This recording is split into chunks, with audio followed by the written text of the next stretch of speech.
হিমন্ত বিশ্ব শৰ্মাই চাওক নাঙলৰ মুঠিত ধৰি পোৱা নাই, কেতিয়াও জীৱনত নাঙলৰ মুঠিত ধৰি পোৱা নাইতো।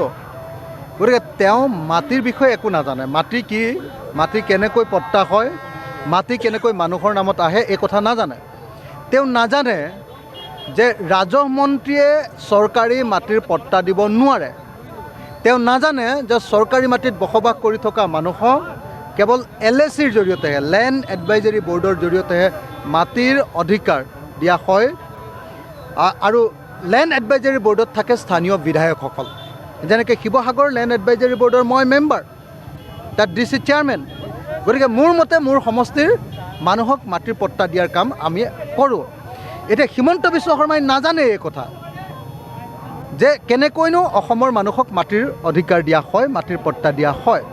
গতিকে চৰকাৰী ভূমিত বসবাস কৰি থকা থাওৰা বিধানসভা সমষ্টিৰ সকলোবিলাক ভোগ দখলী মাটিৰ পট্টা দিবলৈ চাহ শ্ৰমিক আৰু জনজাতি ৰাইজ আৰু লগতে অসমৰ সাধাৰণ শ্ৰেণীৰ নাগৰিকসকলক আমি সকলোকে ভোগ দখলীৰ মাটিৰ পট্টা দিবৰ কাৰণে প্ৰস্তুত আছোঁ।